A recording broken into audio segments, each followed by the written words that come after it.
Good morning, ladies and gentlemen. It's a huge pleasure for me to see you all here today in Riga, in Latvia.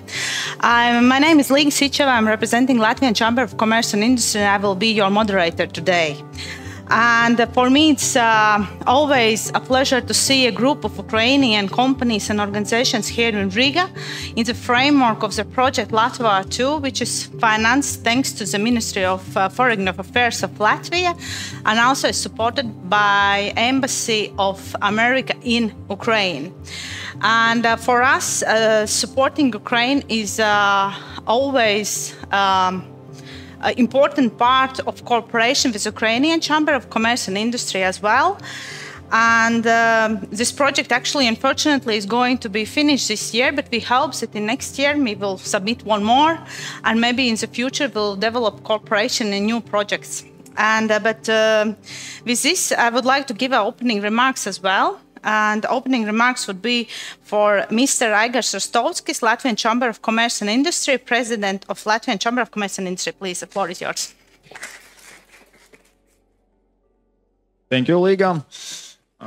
Dear guests from Ukraine, dear local people, first of all, thank you for your time, and for Ukrainians, many thanks for your time and visiting Latvia for these very difficult times. Unfortunately, war is continuing, and there are many thanks as well for all supporters of that project, which Līga will announce, Ministry of Foreign Affairs, other important bodies, and I'm sure then we will continue and we will find then new projects. And as I was told, then as war is continuing, we are entrepreneurs organization, and we try to help Ukraine how we can. And we are not politicians, we are more pragmatic people, and we try to give our experience, our opportunities for our Ukrainian partners and entrepreneurs. And I'm sure and I hope then all those things which you find here in Latvia, all those our experiences as we are members of European Union, will help to you develop your export activities, find some new partners, and etc. And I'm sure then that day when Ukraine will become a member of European Union, a member of NATO, it will come. And we as a Latvian, we are a small country, but we always supporting Ukraine for this direction. And as well, I was since war started, I was twice in Ukraine. And my friend, President of Ukraine Chamber of Commerce, Gennadiy Chyzhykov, as well will say some words. And Gennadiy, as well, it's very nice to meet you in this online form. And I know we will meet again in next months. And this our cooperation, of course, this very difficult timing when the war starts, but it will be kind of extra push for both our nations to become closer. And once again, thank you for all of you for participating in this evening, and wish success. And finally, like always, Slava Ukraini.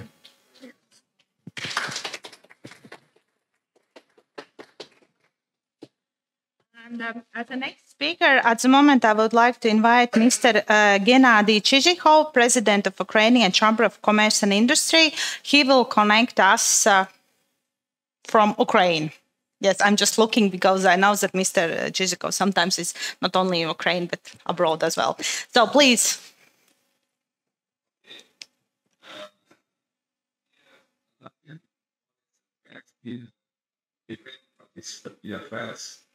First of all, I would like to express big gratitude to my friend Mr. Rostovskis, to Ministry of Foreign Affairs of Latvia, and also the American Embassy in Latvia for support.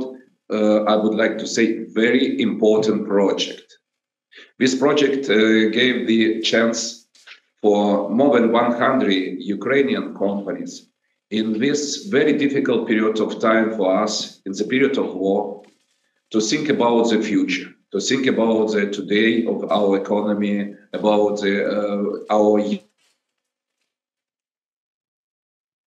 our friends and colleagues from Latvia, companies from different sectors of economy, from agriculture, from furniture, from waste management, from many other sectors, find the colleagues, made some research of the experience, how to make business in Latvian market, how to make business in the European market. This knowledge are very, very important for Ukrainian business in this period of time. I very appreciated, first of all, our colleagues from the Chamber of Commerce, what you supported. You demonstrated hospitality. You share with our friends your attitude to the real French. I would like to also to say a very big words of the gratitude to the Minister of Foreign Affairs. I know now the Līga Renkmane, Head of Development Cooperation Policy Division of Ministry of Foreign Affairs of Latvia. Now we will also have a floor. And also I would like to share my big gratitude to our representative and the head of the Trade House of Ukraine, big friend of Ukraine, Alexander Petrovs, who also here. Thank you very much for everybody. Okay. From our side, first of all, I would like to say again the thanks. But second one, we see the big perspective of our projects. We see a big potential of continuing of our cooperations. We contacted with many participants who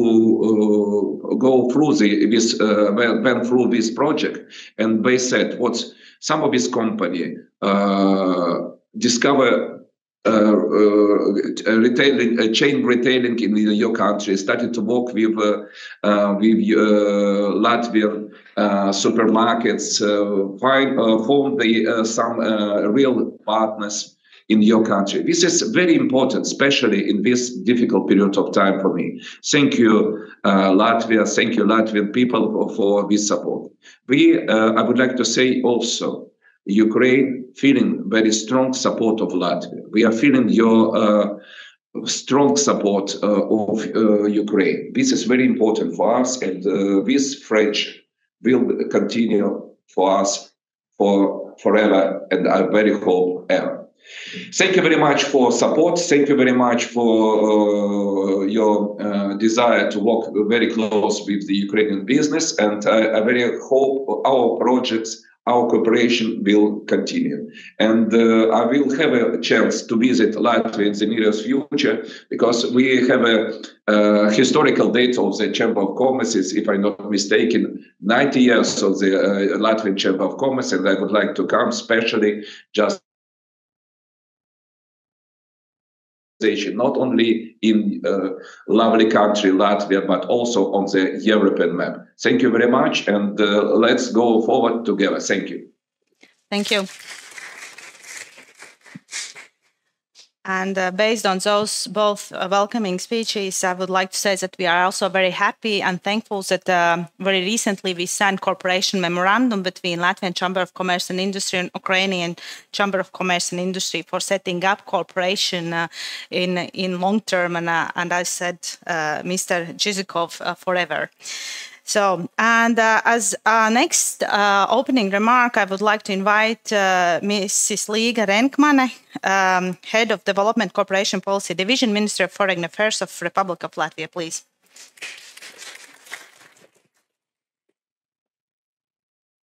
Thank you. Dear project participants, Mr.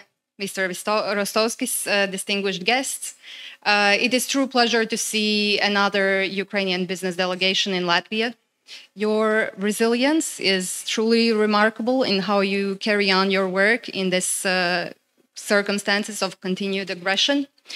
The path of EU integration is a process that takes hold of society, and I'm very pleased to see that you are here and you're already working on this, because it's very important for you to start early on so that you're in a good place as we progress through the formal steps of the EU accession process.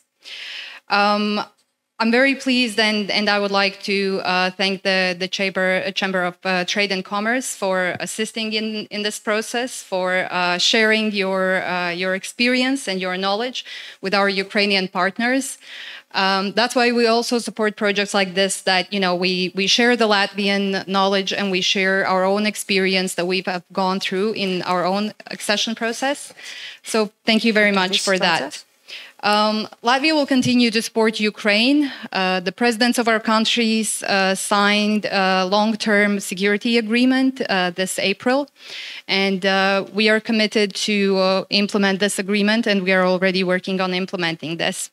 We will also continue our assistance to reconstruction of Ukraine, with focus on Chernihiv region. Just last week, we came back from Chernihiv, actually, where we looked at the projects together with the oblast to identify the objects that would be priority for reconstruction for next year. So this effort will continue. We are fully committed, and we will take this work forward. This meeting is another important step in this project. As I said, I'm very pleased to see all of you here, and I wish you all the best of luck in your discussions and in your visits of our businesses. And I hope this is truly valuable, and look forward to cooperating in future. Thank you very much. And at the moment, I would like to maybe encourage also to give some word to our guests from delegation, if somebody would like to say some welcoming remarks as well.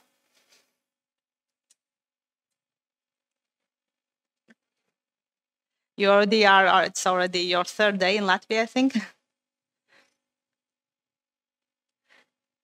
Okay, it was just as a warm welcoming in case if you would like to give some words.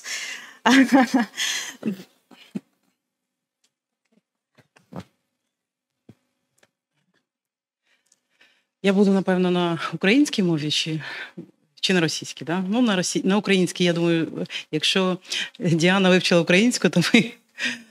Я дуже вдячна вам, що за сьогоднішній день, за сьогоднішню зустріч, за сьогоднішній прийом, тому що дійсно для нас це дуже важливо, для нашої країни зараз підтримка вашої країни дуже важлива.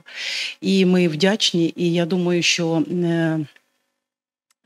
скажу, от від всіх нас уклін великий на вашій країні за допомогу нашій країні. А зараз хочеться наповнитися зараз вашою країною, вашою допомогою саме в бізнесі, саме в такій підтримці економіки нашої країни. Хочеться побачити дуже багато у вас, поговорити з вашим бізнесом і нашому бізнесу, тому що дійсно ці зміни, які зараз йдуть взагалі в нашому світі, вони неминучі, і ми, я думаю, їх пройдемо всі разом і вийдемо найкращою, знаєте, людською стороною в цьому світі. Дякую ще раз і гарної роботи нам всім. Дякую. Thank you very much. I will give a next part of today's event. We have study webinar, Smart Cities and Sustainable Businesses, and we are also waiting some participants to connect to the event. But before that, I would like to give also some general closing words about Project Latvia 2, what we have already, and why we have this project, because as we know, cooperation with Ukrainian Chamber of Commerce and Industry, between Latvian Chamber of Commerce and Industry, we have already in long term. And even before the war was started, we already had project Latvia 1, which aims to support Ukrainian small and medium enterprises for market entry in European Union. And with this project, that project also was supported by Ministry of Foreign Affairs of Latvia and also Embassy of United States in Ukraine. And since that time, we already started to organize webinars and study tours for Ukrainian small and medium enterprises. The sectors were quite different. We have food, wood, furniture, textile sectors, and some more. And when war started, of course, it was challenging for all sides to understand how we are going to live together and how we are implement together this kind of project.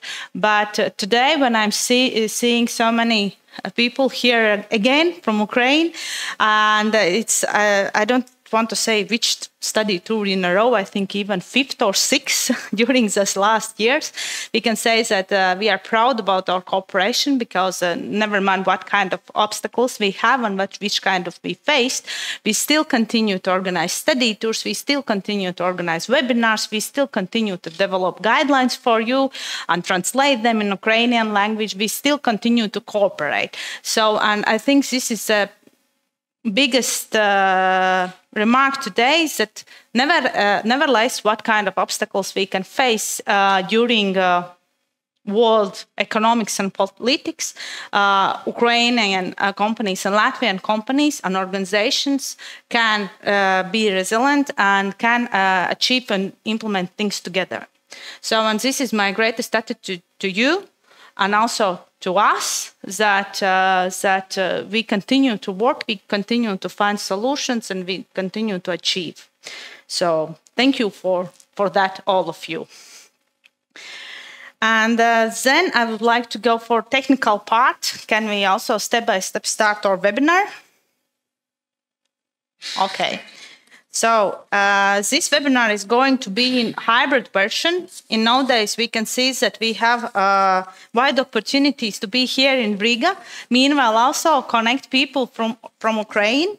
And the webinar will focus on smart cities and sustainable businesses because we all know that Ukraine is very actively cooperating with European Union. And of course, in European Union, the Green Deal and green policy is highly important. And third, for smart cities and sustainable business is one of the key policy points for doing business in Europe and for being in Europe as such. And today, our webinar really focuses on sharing best practices, what we have here in Latvia, and in Latvian municipality level, in Riga level, and in technology and transport level, and so on.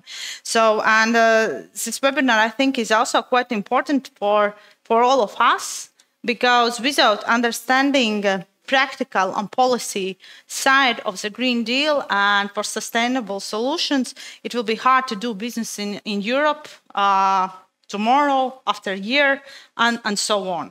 So, and as a first speaker, I would like to invite Mrs. Vita Ziemele, the Senior Expert of Ministry of Smart Administration and Regional Development of Latvia, and she will provide us presentations as support for Latvian municipalities to develop in the direction of smart municipalities. Vita, please.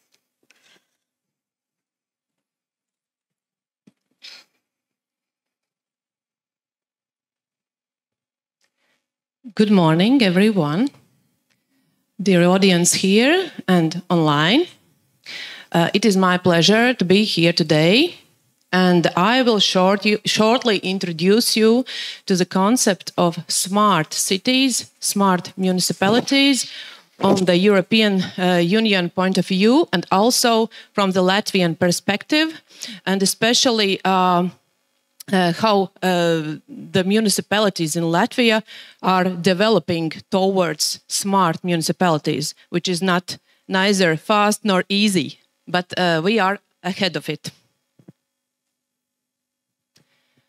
According to the European Commission policy, smart city is a place where traditional services, networks are made more efficient. So to use digital solutions for the benefit of inhabitants. In other words, it's not a technologically oriented process, but it is human-centered process. So how to make the life quality better using digital and technological solutions. And what are those smart services to be improved?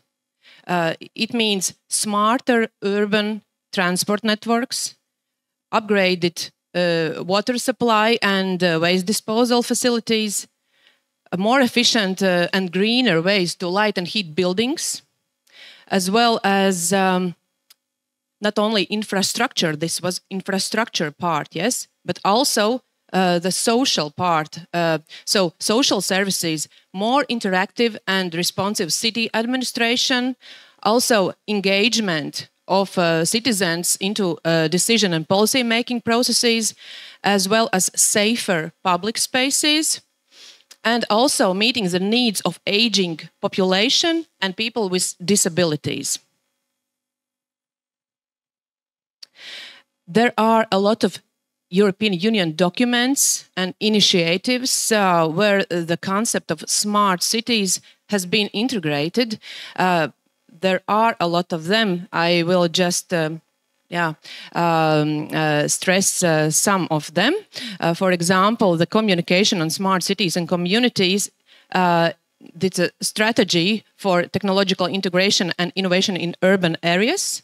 Also, the urban agenda for the EU, cohesion policy, and I will give you later on an example of how this policy, one of the instruments, is being now here in Latvia into implementation.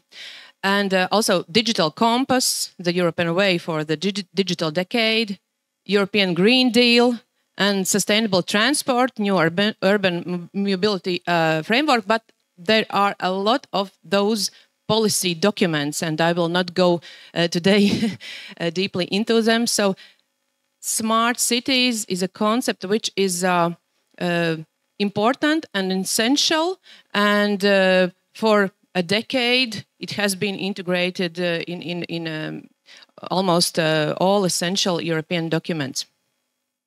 What about Latvia? Our ministry, the Ministry of Smart Administration and Regional Development, has developed a policy document, Digital Transformation Guidelines, for 2021 to 2027, and it is for digital development of public administration and economy and society. And the following areas have been identified into this policy document, and it's digital skills and education, digital security and trust, availability of telecommunication services, and also digital transformation of economy. And also this includes the concept of smart cities. And the last one is innovations, ICT industry and ICT science. And in this document, the vision has been stated of our country, and it goes together with the Latvian National Development Plan. And there are steps to be taken, and also financing and the responsibility of who will implement those activities to achieve the vision. Almost 15 years in Latvia, we have been talking about smart cities in a government level and also in municipal level.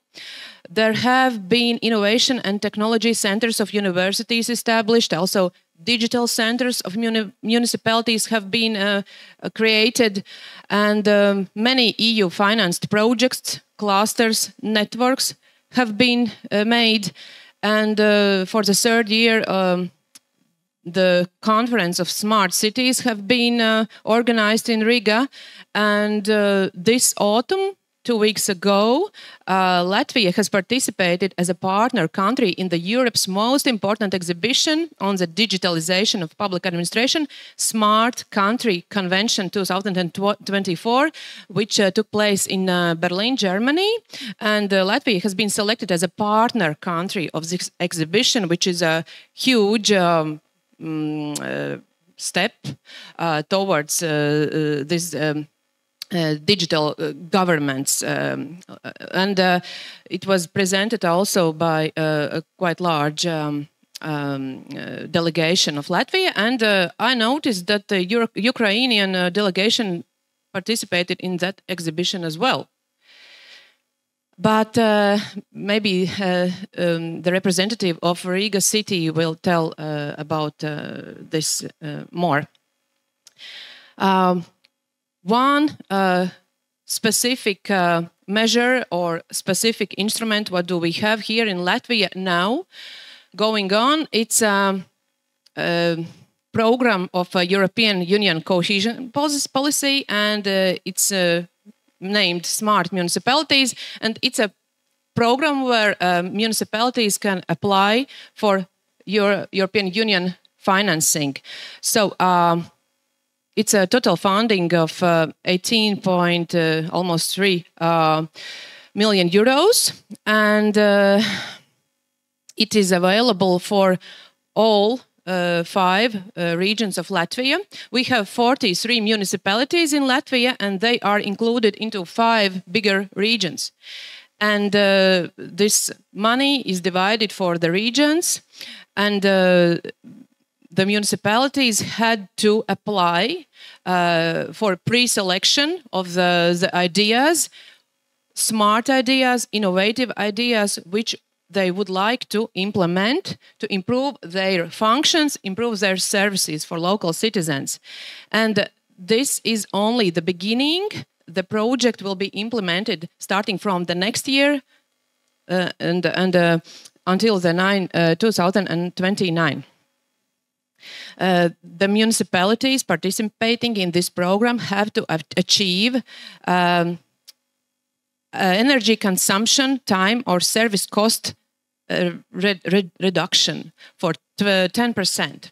So the result we wait for this out of this project is to develop at least 5 smart solutions which will improve local services and will be effective and reduce the costs per client or energy or time. What have already been done?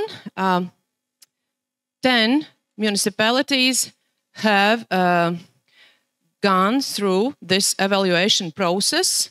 They had to receive a conclusion from the Latvian Science Council that the idea which they want to develop is really innovation for Latvia and it hasn't been done yet in our country.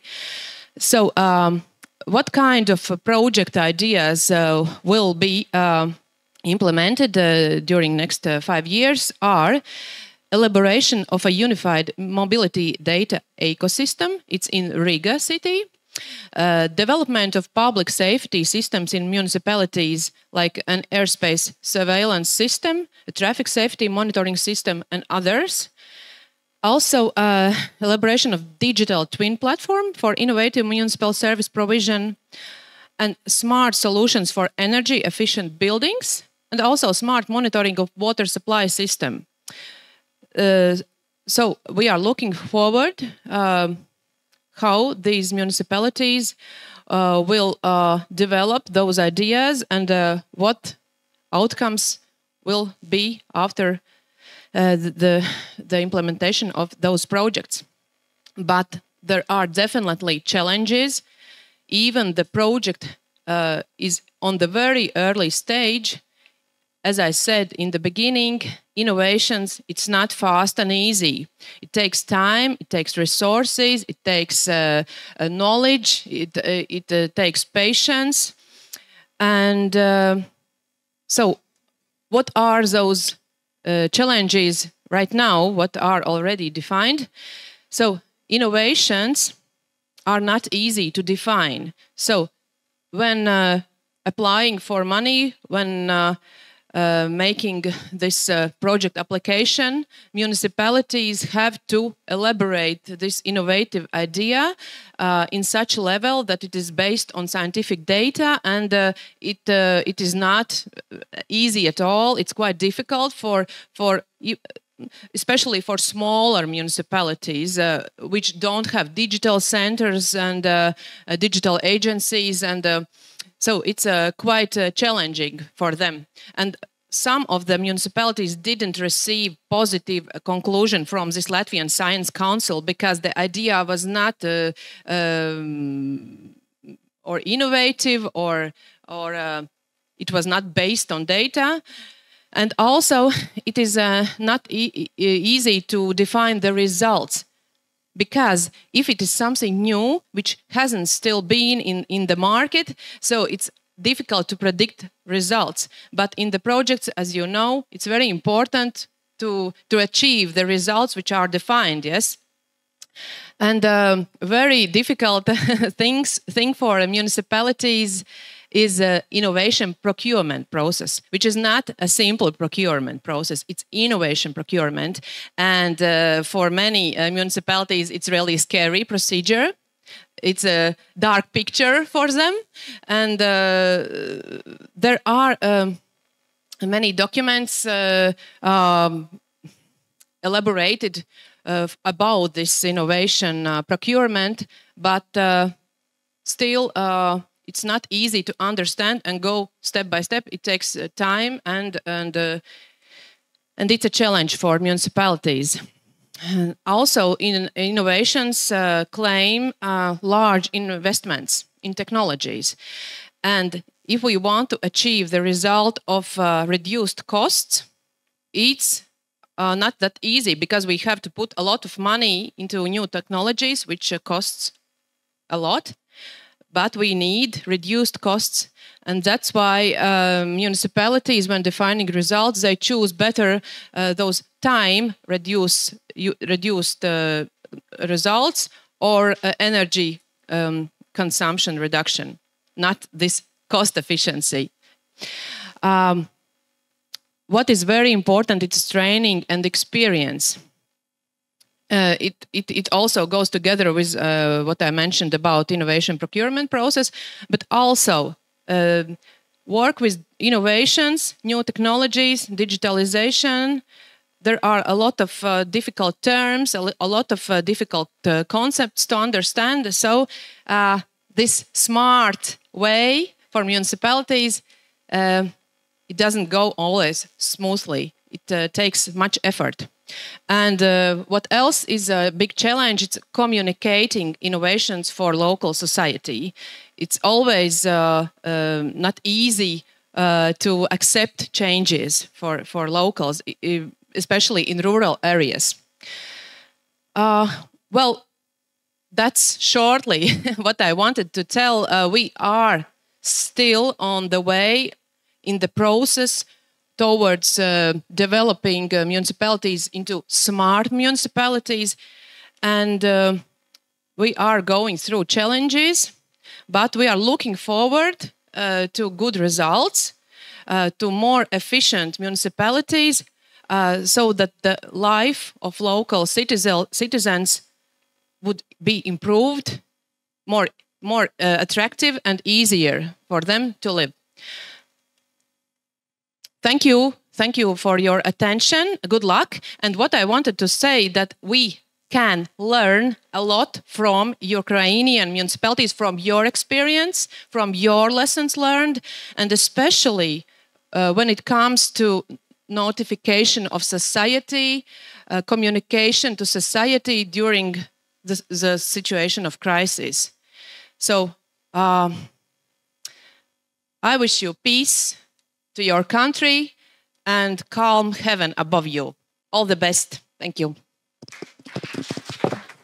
Thank you, Vita. Please don't run away. I have questions to you, and maybe somebody in our online training environment as well. So one person is willing to get your contacts. Is it okay to share your email address? Of course, on the last slide. Okay, that question is solved. So people here in Ukraine, if you are willing to have some questions, please give a voice. We are open for question and answer session as well. Yes. Meanwhile, I would like to also ask to our main target audience, maybe somebody has some questions to Vita. Yes, please.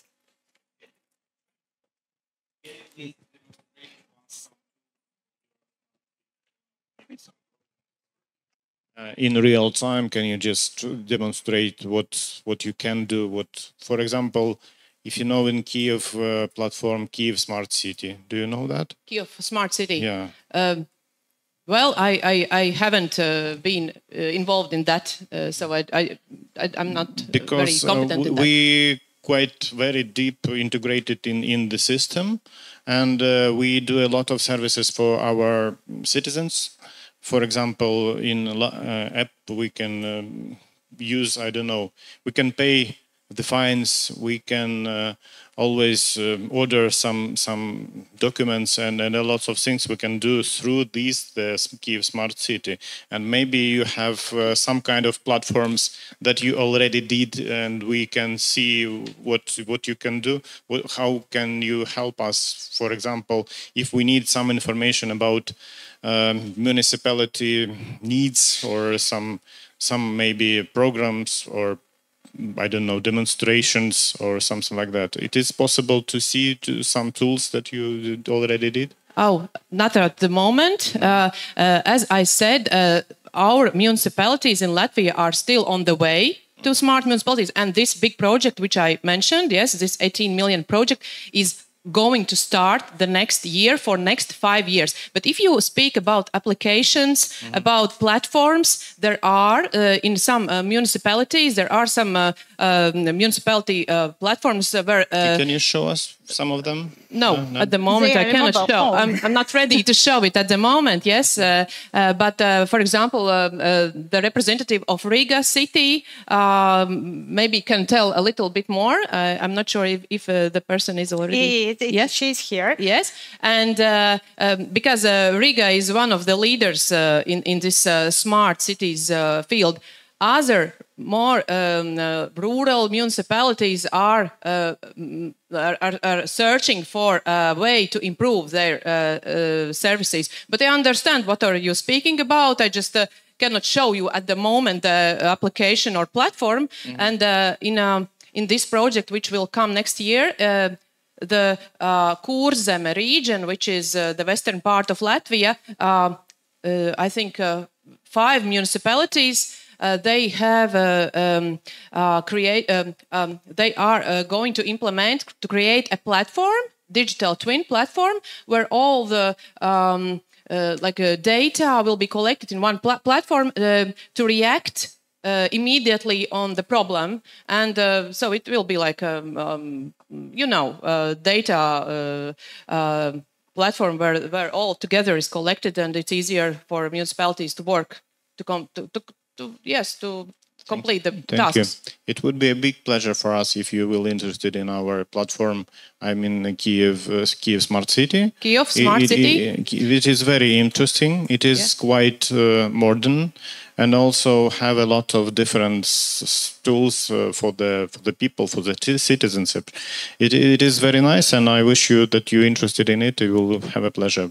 Do you have partners in Latvia? Not yet. Which municipality are you from? I'm from Kiev. I'm a member of Kiev City Council. Okay, yes, it's the capital, and Riga also is the capital, so it's the Riga level, and Thank you. Thank you. I will have a look at this. Okay, so we cannot see on the slides. Will you share the presentation with those who watch online?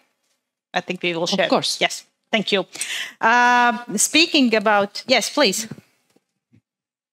Labdien, draugi! Es esmu Oksana Kiriliuk. Es esmu tagad dzīvoju Valmīrā, Latvijā. Es esmu директор асоціації Мазопілсета Українес. Ну, на цьому мій латиський трошки закінчився. Можно вопрос поставить на русском языке, если будет? Да, понятно. Спасибо. Я представляю, я исполнительный директор Ассоциации малых городов Украины, и наша ассоциация открыла здесь представительство. Мы уже работаем 3-й год с начала войны, и я, конечно же, благодарна за это, что есть такая возможность, и мы официально здесь зарегистрировались. И я очень внимательно слушала вашу презентацию, и направление Smart City сейчас как никогда во время войны очень актуальна, и наша ассоциация именно занималась этим направлением и до войны, но мы поняли, что эта тема сейчас актуальна не только для наших вооруженных сил, но и для муниципалитетов, потому что внедрение смарт-решений, оно и помогает эффективнее управлять, потому что сейчас кадры многие на войне, и оккупированные территории, люди вынуждены переселиться в тыловые, и также это дает возможность экономить финансы, да, умные решения. И я уже здесь 3-й год и очень активно знакомлюсь с опытом латвийских муниципалитетов. Мы делаем такие вебинары по обмену опытом. И вот я что заметила, что многие платформы, такие, например, как управление налогами, у вас же налоги администрируются в муниципалитетах, ну и другие есть общие, для всех муниципалитетов одинаковые. Сейчас, на сегодняшний день в Украине, к сожалению, такого нет, и поэтому каждый муниципалитет какой-то выбирает свой смарт-продукт и пытается его интегрировать в общую всеукраинскую систему.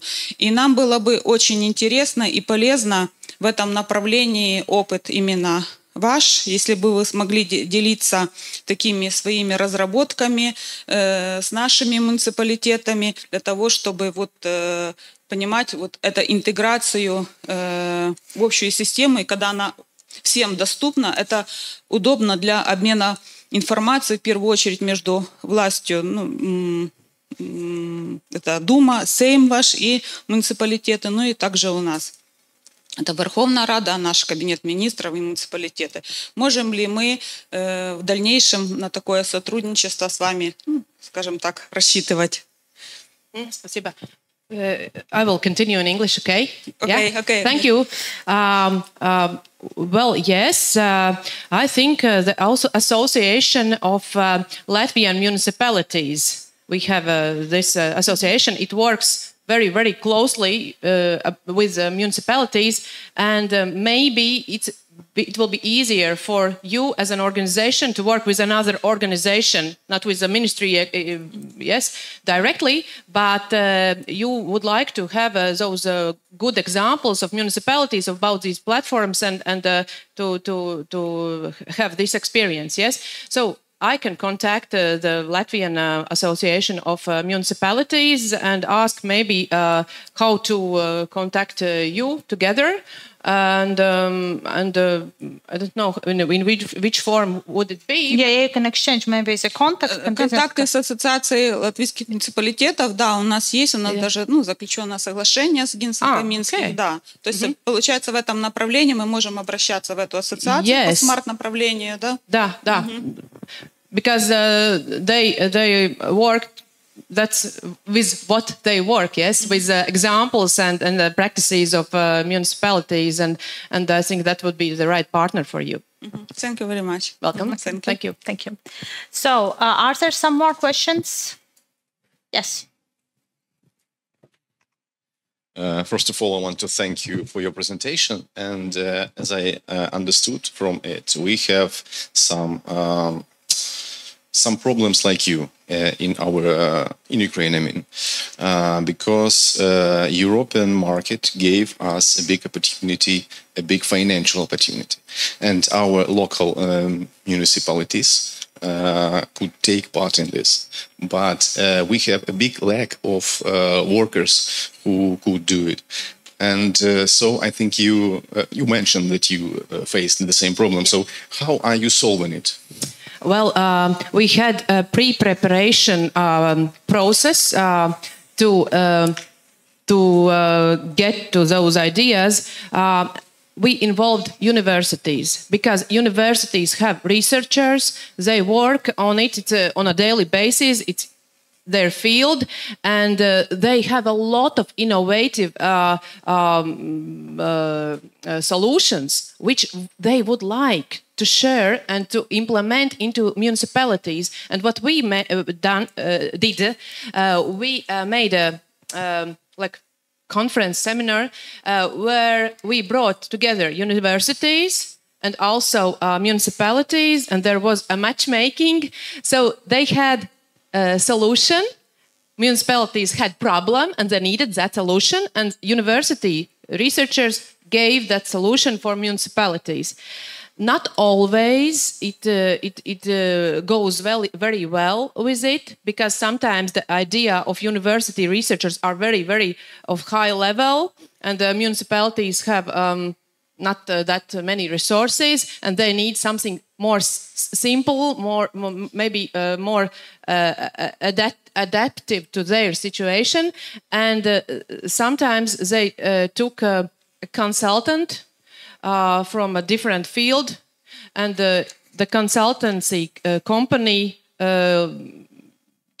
helped them to develop the idea, to write this project proposal with innovations and with data, because that's the problem for smaller municipalities. They don't have human resources to write very innovative ideas down on the paper. It's not easy. You need help. So one is you can really go to universities and talk to researchers. They can give you really good help.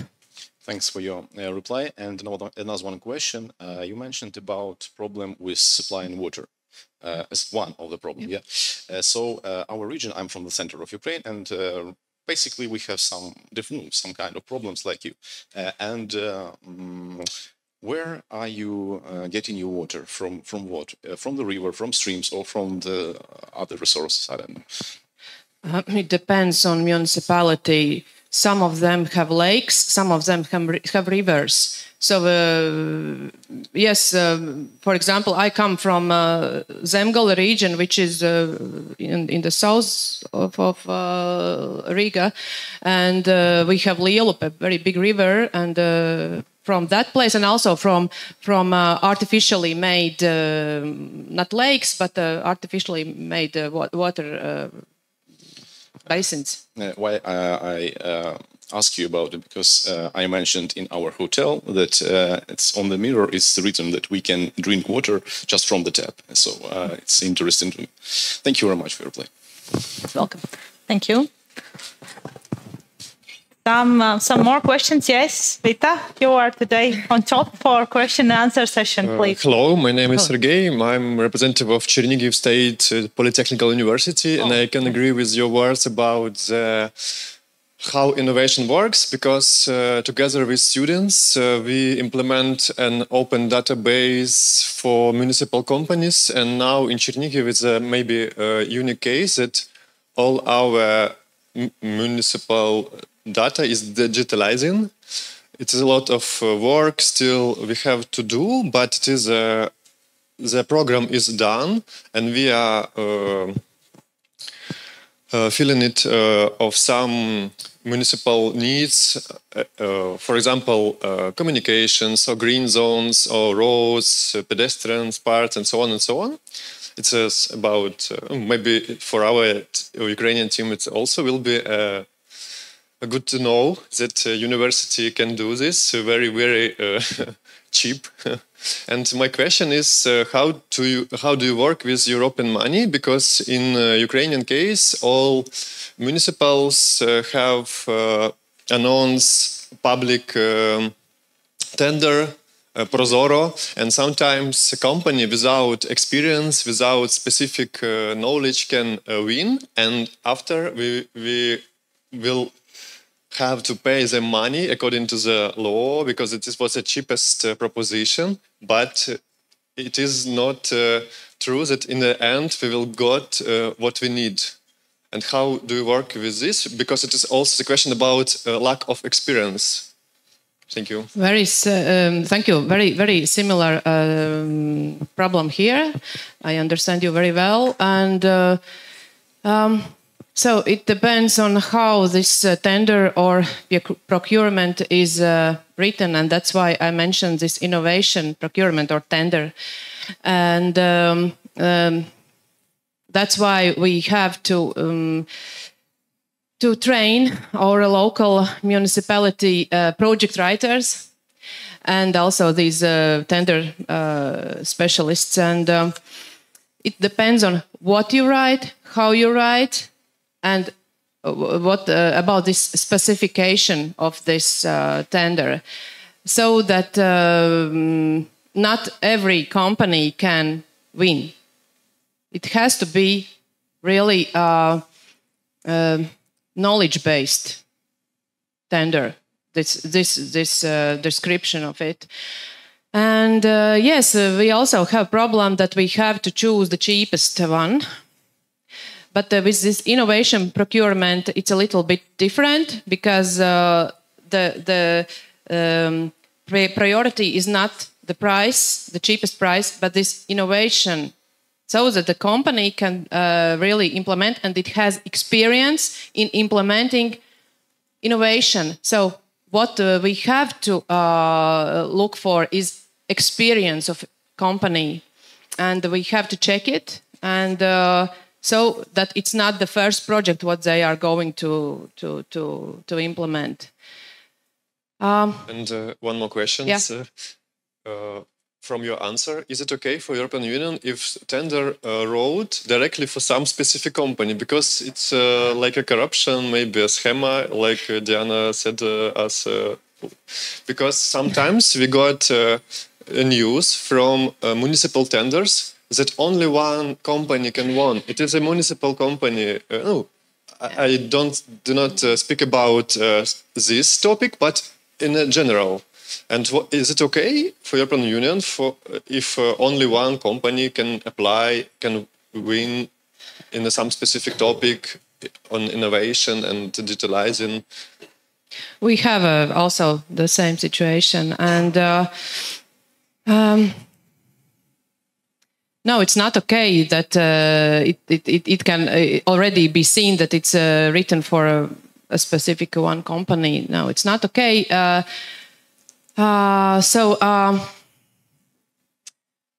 It has to be written so that the results go together with what is written in the project. So the tender must achieve the results of the project goals. And there could be some situations when only one company can really do it. Yes. It could be like that, but well, situations are many and different, and Can I support yes, you? maybe you can support, because it depends. I have it. Yes, as I have worked also with procurements, and also I'm implementing. I'm head of director of EU project department, so we have a lot of projects where we also need to make tenders.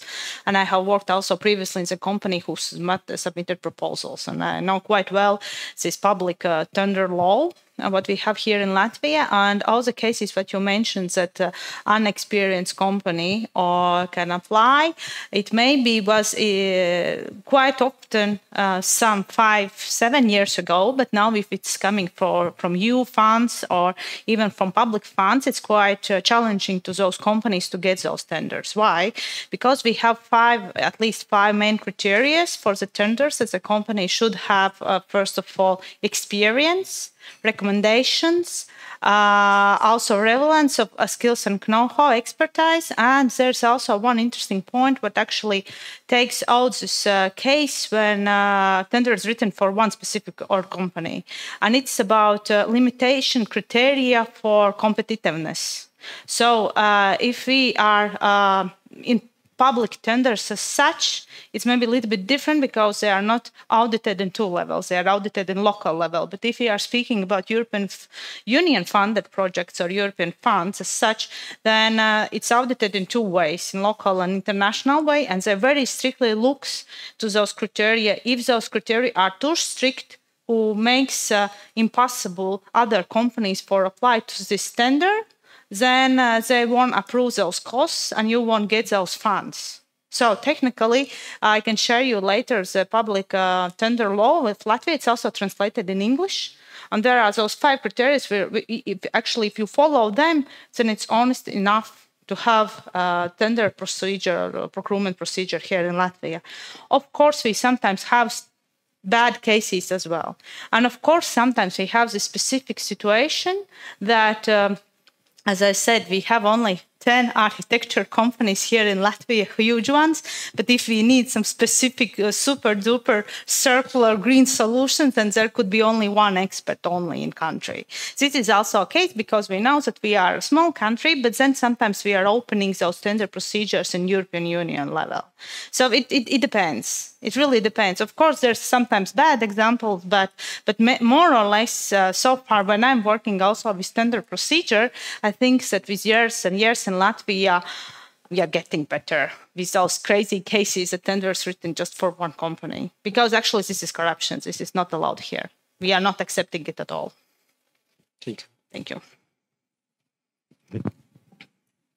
Thank you. Okay. Wow. There was some time when we were very good in timing, but now we are a little bit out of time. But anyway, I think it was very interesting discussions about experience in Latvia and Ukraine. And now as the next speaker, I would like to invite Mrs. Linda Ozola, Deputy Mayor of Riga, to present presentation Riga from Digital to Smart. Linda, the floor is yours.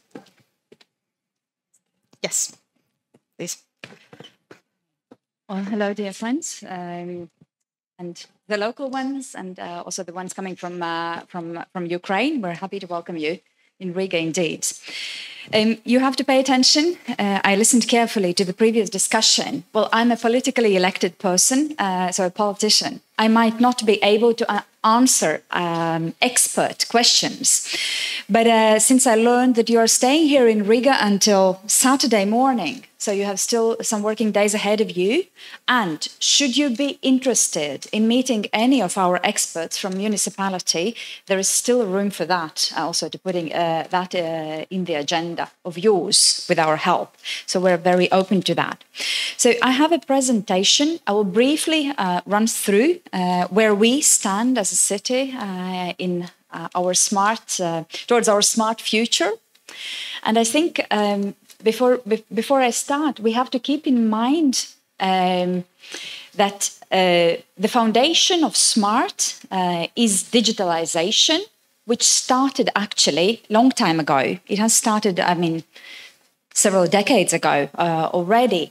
And so now we are talking about the house that we want to build upon the digital foundation that we have laid in the city. And so let me see. Yes. So we, as politicians, we're in office since October 2020. And I would say that these 4 years have actually been, it has been the time when we have defined our aim, our goal for the capital city to be a pioneer in our way to smart city concept implementation. And of course, it requires a political stance supported then by the team of experts in the municipality. So it is defined in our sustainable development strategy until 2030. And then there are also specific priorities and specific actions included in our Riga development program until 2027. I do mention these documents and the framework because I think it really it is important also to define it externally and say, yes, this is our priority, this is something that we want to aim at. And yes, a competitive city with an innovative economy and modern and open city management, these are two priorities that are kind of related also to our smart aspirations. Everything we do in the city with our smart concepts, they have to be aimed at the end user above all, not for the needs of our experts and to make only their life easier, but it has to serve our citizens. I have to mention that in Riga, at the moment, we have more than 50 services which are available for our citizens digitally. So for most of the things, actually, you don't have to leave your home to get a service from the municipality. There are some things still to be digitalized, but then as a city, and I think when the previous speaker says that our municipalities are, and of course there is a big difference, like in Ukraine, between the capital city and a smaller municipality, which is just a normal thing, that our municipalities are on the way towards smart solutions. So it is also every time a question what you put as a content in the word smart. If you think also digital, there are many, I think there are quite a number of municipalities that have digital solutions or digital services introduced, but of course smart, that's a next level concept. And then to introduce and implement the concept of smart Riga, you have to work internally and externally. You have to have stakeholders inside your structure. And Riga, like Kiev is a huge structure, the biggest employer in the country as well, with a lot of departments, which I call small ministries in Latvia, with a lot of agencies, municipal companies. So Riga, of course, is a huge, and thus its role in getting smart concepts implemented in our country, of course, is crucial.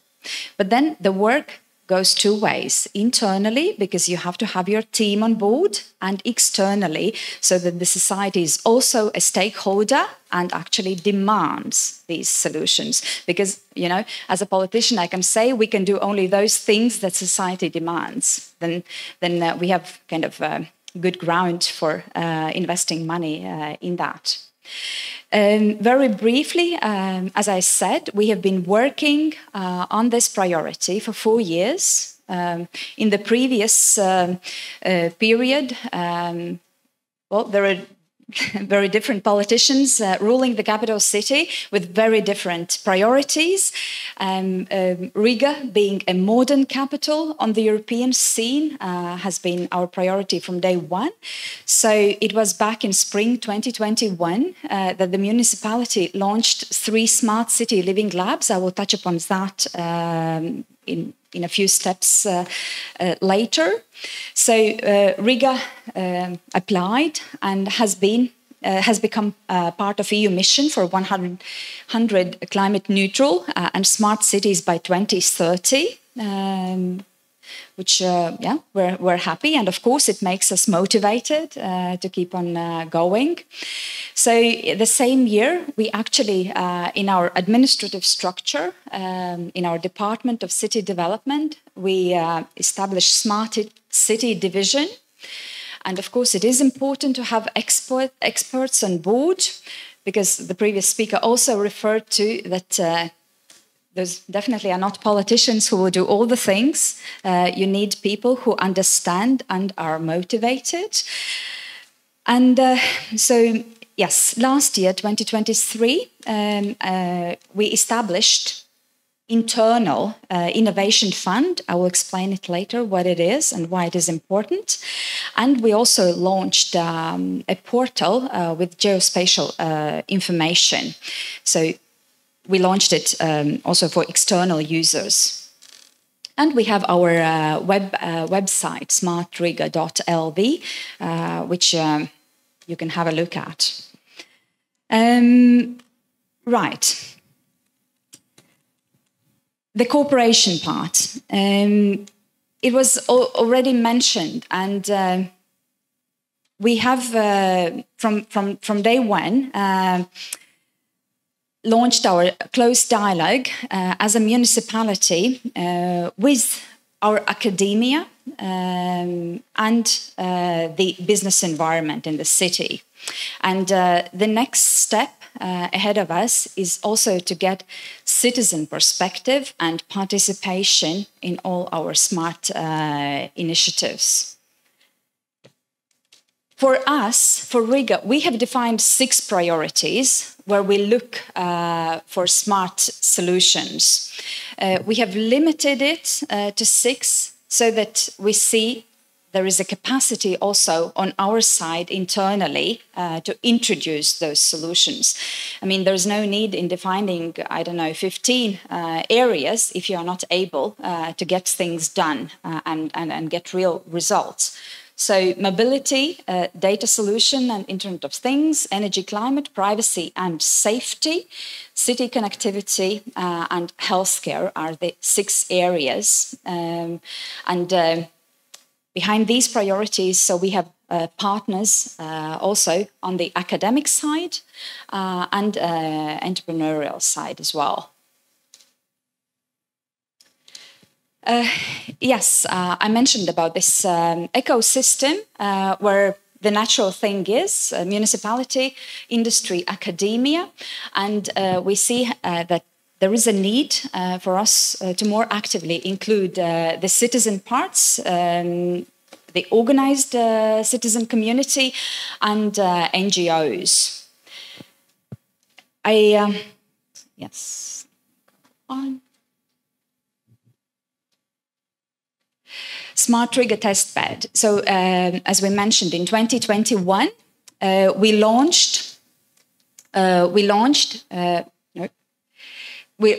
3 living labs, defined territories, where we offer companies to test their ideas and smart solutions in the city environment.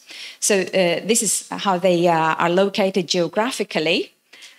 And what it means. So with the support of the municipality, companies within the 6 priorities I mentioned before, and if they have an innovative solution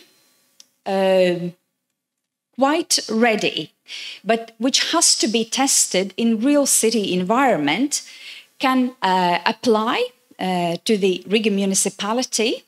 We will not cover all the costs, but if it is something that also we need and we have a challenge and we see that there is a need to improve the services for our citizens, we are ready to become partners and also look to attract, for example, external financing or EU financing to test these solutions in real city environment. Maybe some of them are tested in a limited environment, but then we offer the city, and not only these 3 laboratories or living labs, the areas that you saw on the map, but for example, if it is something connected with the water, as you asked, of course it will be in a different location in the city. So, but then from the municipality's side, those has to be the 6 priority areas that we have defined, and it has to answer a challenge which is topical also in our municipality or for our citizens. And of course, it has to be aimed at improving people's lives one way or another. So, and here you have like 3 examples mentioned already. For example, this one is Green Dash, where also EU financing as a result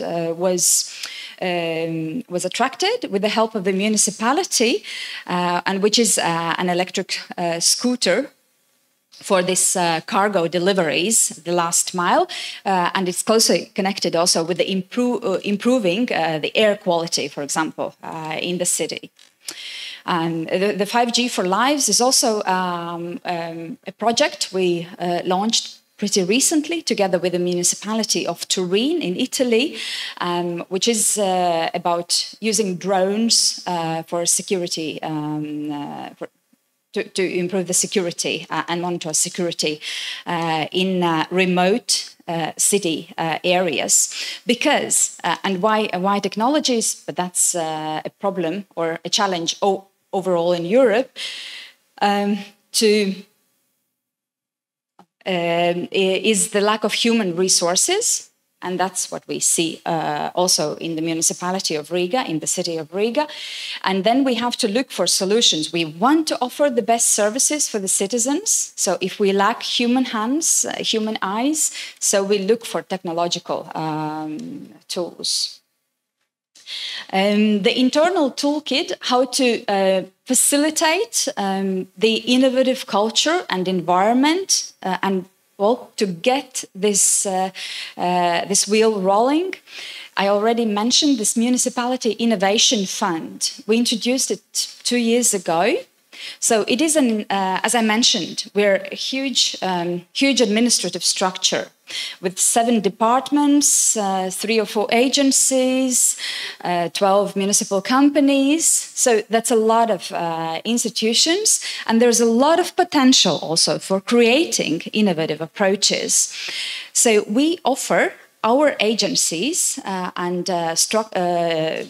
structural units to come up with an innovative idea. So let's test it. Does it work? How we can improve the services for citizens, whatever area that the municipality is responsible for. And our city development department gives you some financing for that. And I have to admit that in the beginning, it was a lot of cautiousness around that, because as we say, you have to get not only the citizens demanding smart solutions, but you have to get your team on board. Without municipal companies, we have 16,000 employees. As I said, Riga is the biggest employer in the country. Employees working for the Riga municipality. So there's a lot of people to get on board. So this is how we try to facilitate and to get our middle-level management think innovatively, and then we facilitate testing these innovative approaches. Smart City Working Group, why? And that is also a group of leaders meeting every 2 months at least. It is important to get the horizontal cooperation, as in big companies, big administrative units often happens. If you have such a rich and administrative structure, to get institutions cooperate, shares the data, so that the client, the citizen, doesn't have to go to each and every different institutions, but can have one entrance into the municipality, is very, very important. And it is also about the availability of resources, which are scarce sometimes. Well, training and learning, marketing and communication. The ministry representative mentioned communication. It is of huge importance. I will also at the very end finish on that. Yes, a little bit about the Innovation Fund, as I mentioned, which is meant to facilitate innovative ideas in all the areas that the municipality works with. And here you also see in the first year, so it was like 45,000 euros, what we managed to allocate because there were not so much interest, and we had to create the interest in our institutions. So this year it is more than 2.5 times more that we have allocated. Yes, I think I mentioned about the working group. You have to meet and to have the horizontal approach. And I would say, so as I always say, Riga is a small Latvia. Because I see our departments are like many small ministries and agencies and municipal companies. But for the citizen, well, that's one Riga. They don't care actually how many structural units you have there. So we have to manage to get them talk and work together. And then for a Latvian citizen as a whole, they say, it's my Latvia. So they don't care that we have 43 municipalities and then you have state institutions. They want us to work together as well. So this horizontal coordination is easy to say. We like to mention it. We understand it's important. It's much more difficult to get it done, but it is feasible. And here, what's next? I want to highlight one thing is communication. Also for the year 2025, what we plan to do is to have a broader communication campaign in Riga, in Latvia, in Riga, to work and sell the concepts of smart city and smart city solutions, both for our employees, so that they are on board and understand the added value of that and why it is worth investing in that, looking for that, thinking about that, and also for a broader society, for our citizens, inhabitants of Riga, so that they become also stakeholders. Because not all the cities, I mean, very often we expect that all the solutions will come only from politicians. That will not happen. It has to be a co-work, politicians with experts and citizens. So we are one society, and especially for smart concept implementation, we have to work together. So this will be to understand what it means and why we need it. And we keep in mind we're a country where human resources is unfortunately diminishing, so the number of inhabitants is going down year on year. So we have to look for smarter solutions. Challenges. Do we have challenges? Of course, the financing is always a challenge. Continuous support is a thing.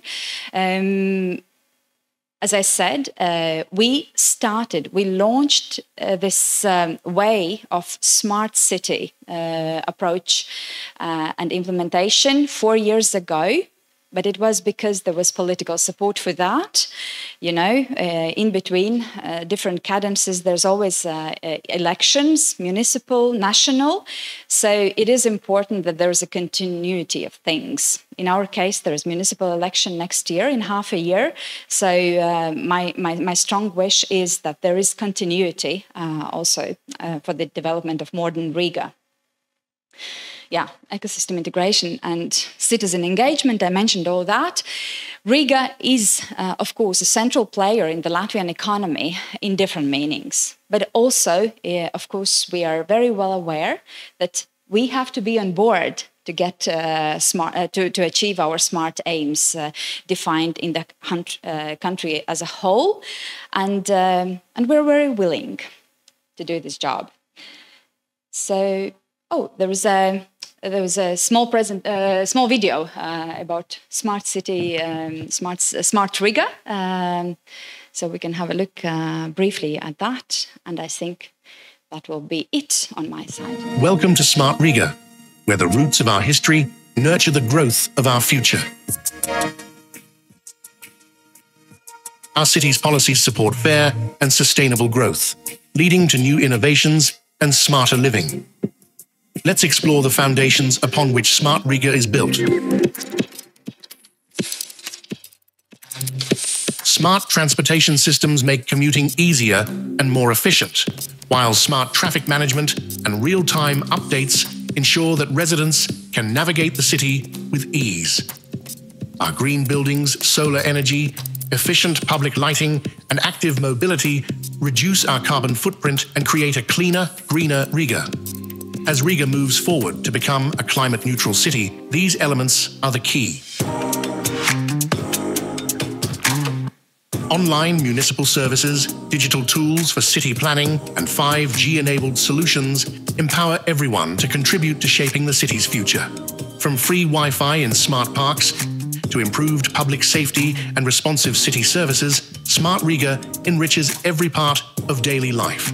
Riga's thriving tech startups and business initiatives attract investments, create jobs, and drive innovation. Choose Riga as your testbed for innovation, where the city itself becomes your partner in developing and testing impactful solutions in its pilot territories. Just as a tree thrives with deep roots and plentiful fruit, Smart Riga continues to grow and flourish. Riga, the smart choice for your innovations. Yep. I think that's it. Paldies is a very good word in Latvian to know, if our friendships will continue. But if, you're getting microphones for questions, I can briefly reflect on what I heard in the previous panel, if I think it's a little bit worthy. The one thing that was about this innovation or innovative procurement, which the ministry mentioned, which is a challenge, and I can just reconfirm it is a challenge for if it is a challenge for Riga, it's definitely a challenge for all the other municipalities as well.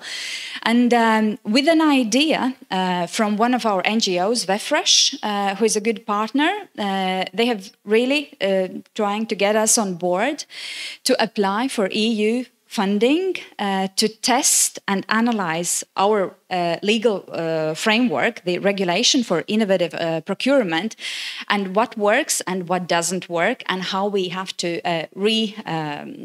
reformulate it.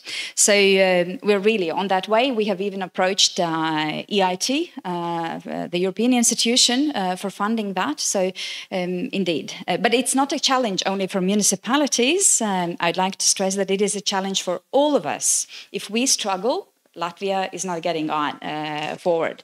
So it is a challenge for all of us. And then if we talk about municipalities, just a brief reflection while I was listening for the first part.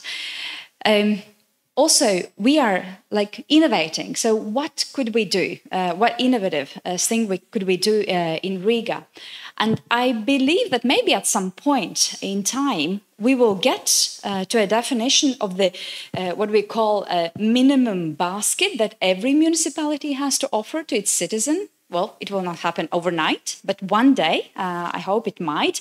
Like we have this discussion that there have to be minimum amount of social services every municipality has to offer. So I think this is something that will come one day, we'll get on our agenda. You mentioned Kiev. Kiev Digital is what you think. So just so that you know, in Latvia, we do cooperate and we learn from Kiev Digital in Riga. Earlier this year, it was in February this year, we visited with the mayor, the Kiev city. So we signed a memorandum of cooperation with Mr. Chyzhykov on also exchange of data and experiences implementing this digital application. And of course, but trying to do it according to our needs. And then there was the last question about the water, where the water is coming from in Riga, because you can drink it, and you can drink it from tap in Riga. So the situation is different on the two banks of the river Daugava. So it depends on which side the hotel is located. So it is, if it is the left side of the river, then it is from the river Daugava. And if it is on the right side of the river, so then it's from deep underground. Okay. That's it. Thank you, Linda. Maybe somebody has a question. Yes, sir, I see. Representative.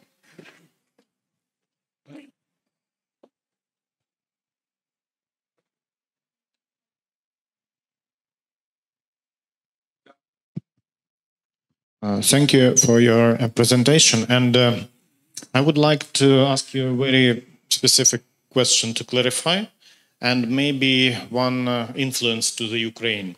We are here, the most of us, making a business with the waste management, with the garbage. And we saw yesterday that some kind of difference between the garbage system in here in Riga and in Kiev or another city, Ukrainian cities. We can see that you did decide the question about recycling and separate collection between wet fraction and hard garbage. And as we understand in our system, our political decision makers, especially majors, during the elections, but they are always in elections, they do afraid to increase the tariff for the garbage collection. And we see this system kill the recycle, kill the separation. And we do not have this kind of decision or solution in our country, that every time we are in the election period, and no measure who wants to increase the level of the payment for the garbage collection. And if it is not happened, we cannot build the system like you have, which you take the garbage from the companies, which is uncollected, which is collected for the separate prices, and so on. That's the question that we wanted to ask you, that if there are some cooperation or presentation or maybe speech or something like that, that you tell our decision makers or maybe majors that if you will increase this level of the garbage payment for the people, that it will do not kill them on the elections, really, at all. But it will make a system which can help us to build a new management of the separation of glass, metal, and so on, because we need it. And in our country, we have the situation that we looking for the service like in Europe, but we wanted to pay it like in Ukraine. For example, it is. For example, how much money does one people pay for one person for the garbage collection, if you know? Not immediate. I can't answer you. Yeah, but it is quite in our country. In some cities, it's €1. In some cities, less than €1 for a month. I do understand that is quite more, and but at the same time, our citizens, they pretend that service could be like in Riga or maybe better or much more better. And there is no miracle. That we ask you in every meeting, in every cooperation in this sphere, just pay attention that there is no miracle with this small tariff, because we need to work like in Riga. We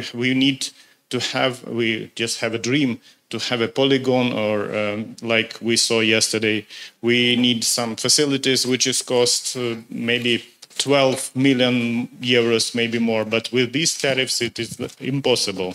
And we need your support in this political influence and clarifying that it is not dangerous to increase the tariff. Thank you. Yeah, and I will reflect briefly on what you said. I think the answer is a stick and carrot approach. I mean, if increasing tariffs, it is, it's a kind of stick. You have to pay more, not pleasant, even not for anybody. Our people don't like increasing tariffs either. But then when you start sorting the glass and the paper and carton and plastic things out. So for that part, we actually don't pay that much. So we have to pay, and these tariffs increase for the unsorted garbage. And then, I have to admit that also in Riga, not all the owners of houses demanded these garbage bins where you can sort. So then a few years ago, two years ago, we introduced that it is a mandatory. So it has to be provided if inhabitants ask for that. It has to be provided for at every address in Riga. And my experience also was that we had 2 big green containers for our house of 14 flats. And then when we introduced this sorting away glass and plastic and paper and carton, we have only 1 big green container for unsorted. It's half. And then for the sorted things, you don't pay. So it is a possibility to save. Well, if not to get less, then at least you don't pay more, but you get the service. And then it's also a mindset. Once you start sorting, it is. I mean, your hands really. It's impossible to throw a dirty glass bottle in unsorted garbage, because then it's like a reaction of your body already that says, no, this shouldn't be like that. because you can reuse that. But it is about stick and carrot, that you reduce the payment for garbage. If you sort, you reduce it because you don't pay for the glass and plastic ones. So, but then yes, for the initial investments, indeed, you need additional funding. That's true. For initial investments, you need. But I got your point. So whenever we meet and talk with our colleagues in Ukraine, we'll keep that in mind. Thank you. One question, please. Thank you for the nice presentation. I want to bring us back to the smart cities because it was a topic, and maybe it's a very hard questions, and mostly for all our delegation, this is clear. But how to communicate with locals when you're living in a front lines and maybe 30 kilometers from front lines, except me, I'm from Chernihiv city, it is 80 kilometers from front line, from border.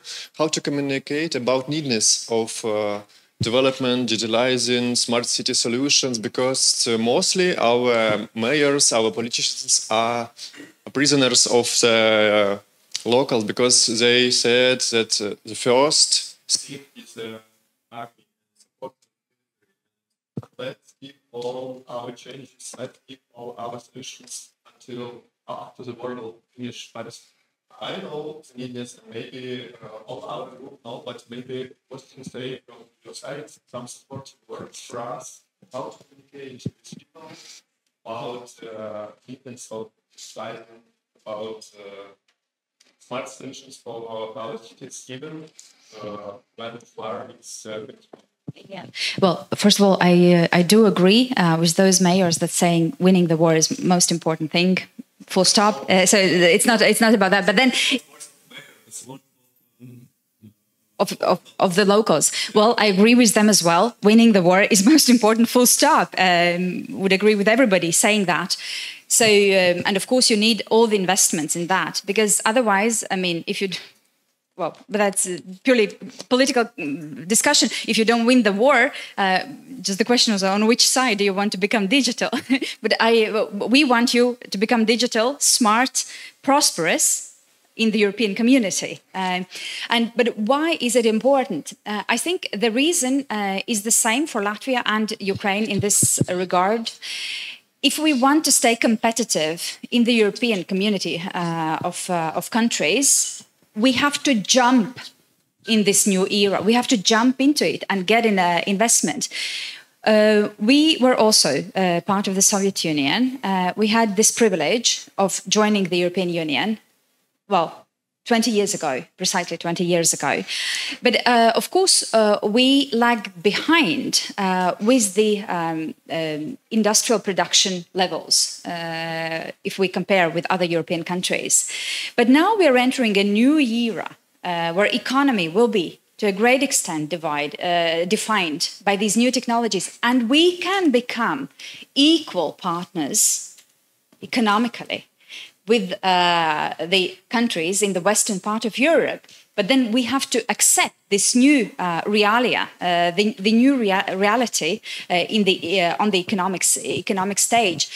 And just to share the Berlin, you mentioned Berlin and Smart City Convention, Smart Country Convention 2 weeks ago, where I was present as well. And we met a lot of German municipalities. Latvia and our municipalities, we are way ahead in the digitalization processes if we compare with German public administration. Not to say anything bad about our German colleagues, what they were very, very proud in this convention was the ministry responsible for digital solutions and innovations, that he was really proud that they have now introduced registration of vehicles electronically. You don't have to go to the institution. You can register your vehicle and get your vehicle papers digitally. Well, I don't know, something we've been doing for a decade or so. But they were really, really proud about that. And I'm glad about them, but it just indicates that we have reached much further. And we can share this experience. If we invest and we continue investing in the digital economy, in smart solution economy, we will be equal partners with that. So in order to be competitive in the European community where you want to be and where we want you to be, it is worth investing. Your country and our country will be more prosperous. Thank you. I think with this we are really 20 minutes out of time or even more. The short. Yeah. I'm a head of the ecology department of Central Ukrainian State Administration. And how are you coping with ecological problems are very interesting. It's very interesting for me. And talking about smart cities, for example, we have some special apps. Then everyone could open it and tap a few words, and special services will know if there are some issues with water or air pollution or, well, doesn't matter. So, and I want to ask you, do you have the same thing here in Riga? And do you have some air pollution monitoring system as well? It's very interesting to me. Thank you. I know that our departments are working on introducing a network of air monitoring solutions that you can read remotely. Yes, but in detail, to give you a more detailed answer, we can talk afterwards, or I can also find and put you in contact with a respective environment department. Okay. Thank you very much, Linda, for this presentation. I would like to say even a panel discussion because I think it's very good that we can share experience in both ways, from Ukrainian to Latvia and Latvia to Ukraine. And of course, we always have things where we can learn from each other as well. And I think this is added value of these discussions. But now we are quite more than out of time, and maybe I'm making a joke that Moderator is not doing their own task, not following the time, but I don't want to disrupt these great, fruitful discussions. So therefore, at the moment, I would like to invite the next speaker, Guna Soloveja, Head of Research and Business Development Department from LTD TAT, or as we are Latvia saying, TET, and she will make a presentation about smart cities technologies, please.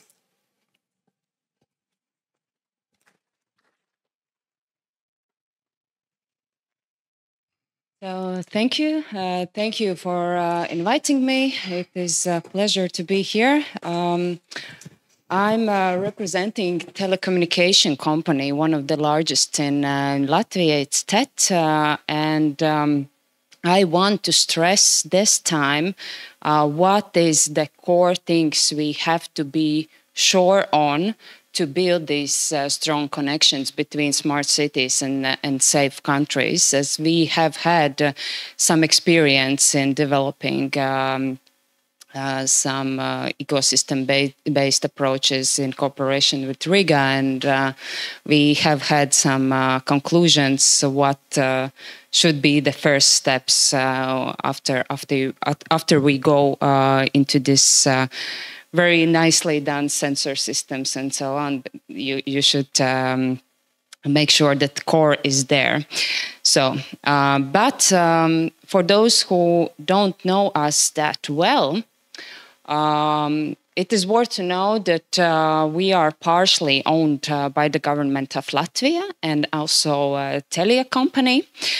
We have our daughter companies as well. Citrus Solutions is a construction company building an optical fiber network, for example, in Germany.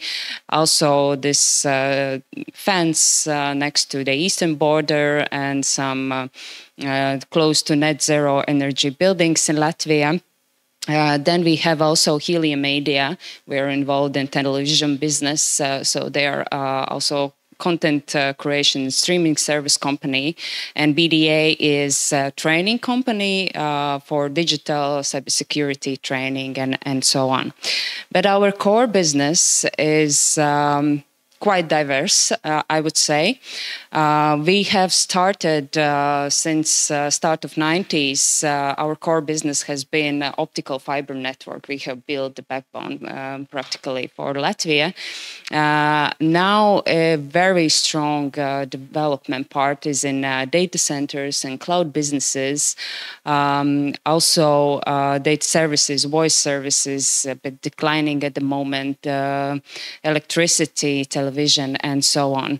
And if you look at this whole system at the moment, if you want to make anything smart, anything digitalized, or actually safe at its core, we realize that all these sectors are strongly connected, especially if we think about the safety. What is also worth to know, yes, we are one of Latvia's most valuable companies, so we are also putting a lot of taxes in our country's development. And almost 20% of our turnover comes from the exports, and mainly these services are related to cybersecurity, data center, backuping services, data transmission, and optical network development. And yes, we have also business in Ukraine, almost more than 12 years now in Ukrainian market, mostly related to the data center and backuping and cloud solutions. And by the way, for Ukrainian companies, our TED Cloud is for free for 3 months. But the main services that we provide in Ukraine, and also in cooperation with Kyiv, is this secure data storage and protection and compliance with EU law, which is also important, thinking about connections in EU. And disaster recovery as a service, protection against DDoS. We know that DDoS attacks is like huge and still growing and AI enabled. And for example, Latvia is also in the second position if we compare how much we are attacked every day. And our company is responsible for protecting. Not just us, but also our clients, who is also like critical infrastructure operators. So this is very important. And also backuping as a service, backuping not only in Latvia here, but also in Frankfurt, in Central Europe, which is important. And thinking about smart cities. So as I said, everything is connected, so we need to involve this ecosystem approach. We started this test bed in Chyzhykov district in Riga.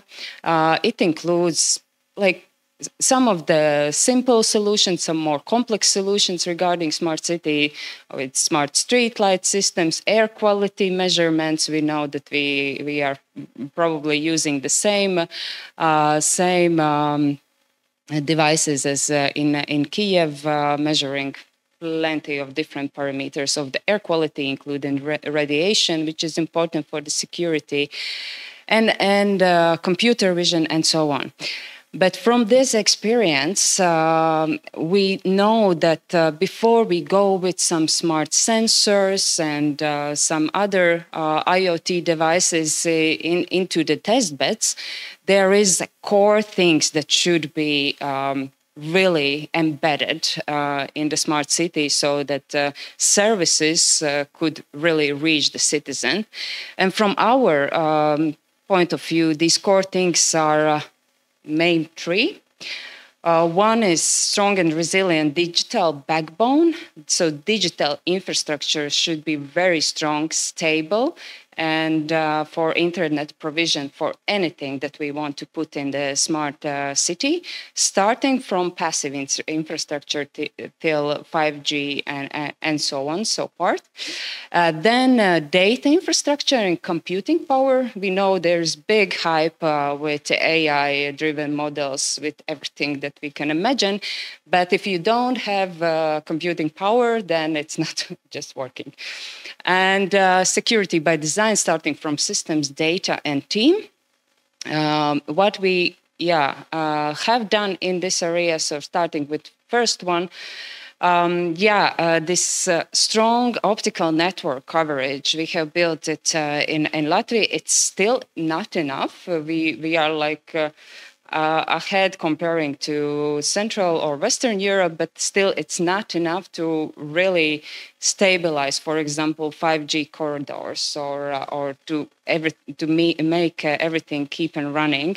So it's all evolving all the time because we need to update it all the time. So this is very, very important part, and each city should be aware of the main points, vulnerability points of the digital infrastructure.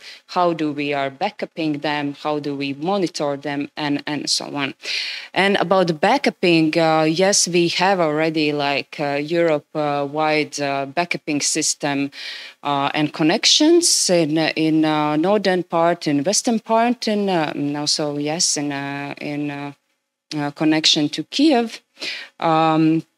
Next, about the data infrastructure and computing power, we have those 6 certified data centers here in Latvia. One we are building, but we have also partner centers in Finland, in Frankfurt, in Denmark, which is important for the backupping. But what I want to stress here, the tendency that is coming now, it's the performance, high-performance computing and localized high-performance computing, because now we are all sitting on USA solutions. We have to get till these localized, at least backup GPU systems around Europe, and it's strongly connected to the power capacity also in the data centers. Here are a list of services. If we talk about, for example, platforms related to smart cities, IoT platforms such as Kiev Digital and so on, they are usually very much diverse in the backup systems, and that's why it is important to both in data center and also in to hold this integrated system approach to be able to actually work with these diverse systems that are under consolidated platforms. So and also, as I mentioned, AI-driven solutions. We have been in this AI-driven customer support solutions for more than 10 years. We actually started with manually trained chatbot for our customers. We are like serving more than 65% of Latvia's households, and that's why it was important for the efficiency for us. But now we know that we have to actually start with this side to enable these kind of solutions to be running. So GPU systems in the cloud services, then of course AI-driven customer service and virtual assistants. As we are working with content, automated subbing and dubbing solutions. For cities, it's more related also to enabled video surveillance solutions. And one of the trends is very, very high at the moment is also, I would say, starting with machine learning powered, not AI, but still we are going till the AI supported solution for security operations centers. So the attacks are generated with the support of AI. So we have to beat by AI to AI.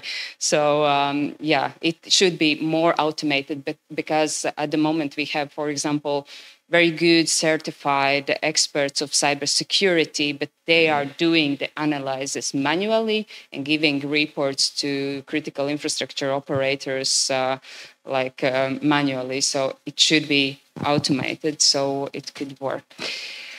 Yes, and the third part is secure systems and data and team by design. We are already like providing different kind of solutions, and I would say this is like the basis of everything. Also for smart city solutions, if we think about, for example, digital twin or integrated application solutions, it should be connected with the security operations center. Then, yes, DDoS protection, vulnerability checks. If we think about the attackers, we have to know all the pathways they are going through our systems or potential breaches that can happen. Network protection, of course, data protection and compliance with EU regulations, which is quite important. Endpoint protection and constant and regular cybersecurity audit. Thinking also about the security, I already mentioned this core digital infrastructure network. And this is also important to make it all the time updated. It's not enough to build it once. It's now we have those smart solutions to actually monitor it and to understand where are these updates needed and most crucial. So we're not in a bad moment when some not only attackers but also natural disasters happen. And also about people, some of our colleagues said that the most vulnerable point is in front of each computer screen, starting from CEO till each staff member. So yeah, we are like doing phishing reporting and campaigns all the time, but there are still other things we have to do and train our people to be more resilient. And this is necessary in each step also when we are providing smart city solutions to the municipalities, how municipality is taking over those solutions and how citizens are using them. And also, I wanted to look a bit into the future because there is, the things happening at the moment. Probably we don't see that this is like big threat at the moment, thinking about quantum generated attacks and so on.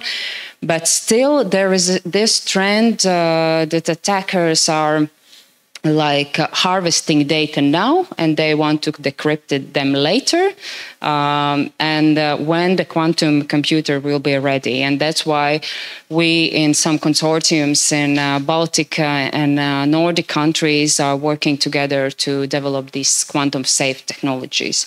One part of technology is dedicated to data centers, so encrypt and decrypt data that we transfer from data center to data center. This is more like this hardware-based.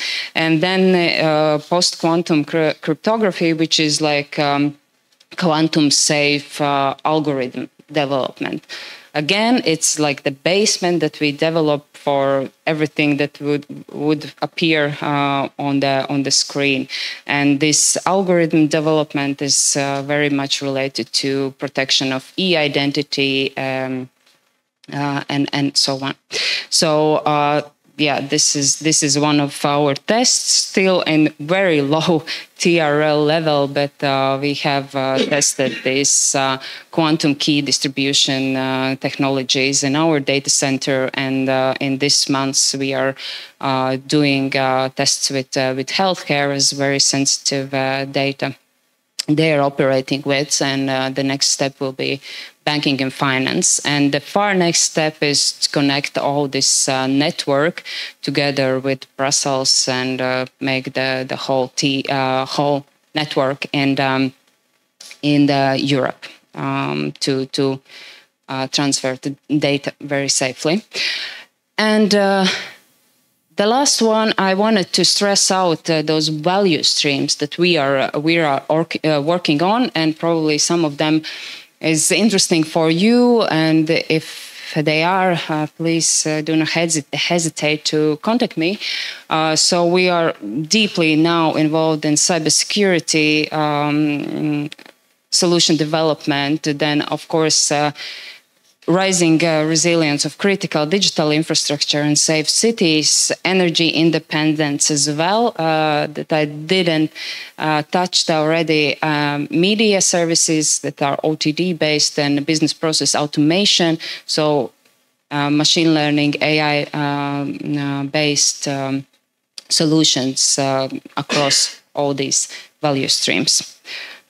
So this is it from my side. Thank you. I'm open for your questions.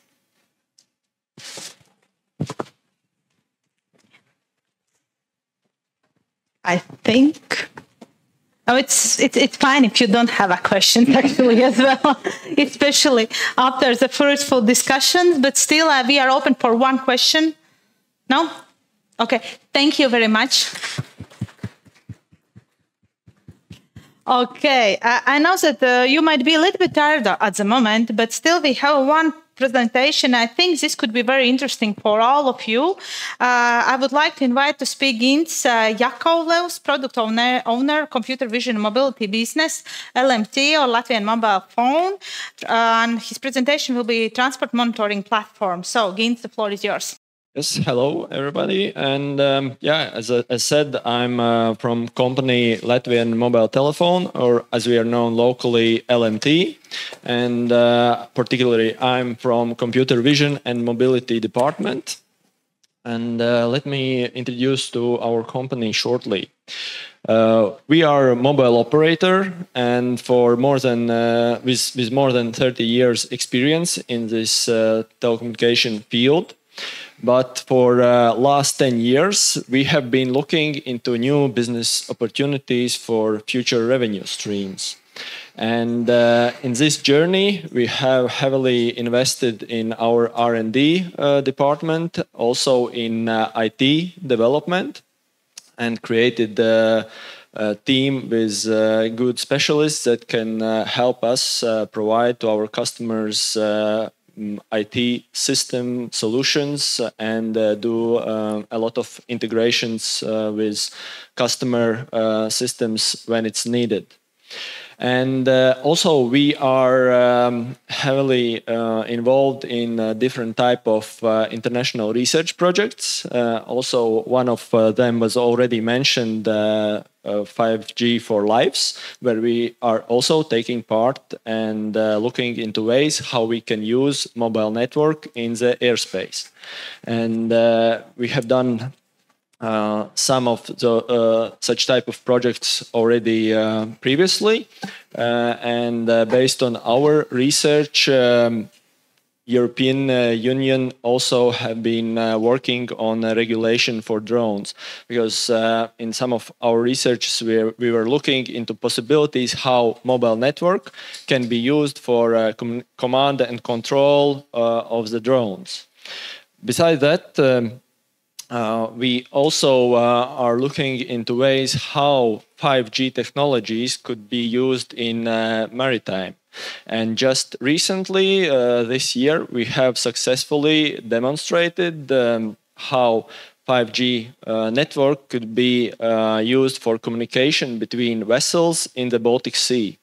And we even got some awards, award about this for this demonstration from European Union. As I come from computer vision and mobility business side, I would like to introduce you to our product, which is already available, and we call it Transport Monitoring Platform. And this product gives possibility for our customers to get information, data about the traffic flows in the cities, and use this data wisely to make valuable decisions. Because as we think that smart cities can be smart if they make smart decisions, not based on some person's personal needs or feeling, but really based on data, decisions based on data. So with our solution, we provide customers with specific object types that can be detected by analyzing video material, but our solution can do more than that. For some of our customers, for example, we are providing also intelligent zone monitoring, which gives possibility for customers mark specific zones,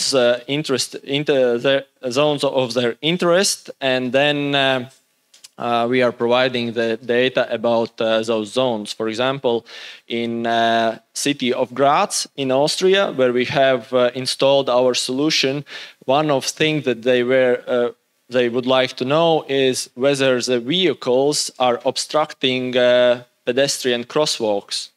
And with our solution, we are able to provide this information, and then they can make decisions what to do with this situation.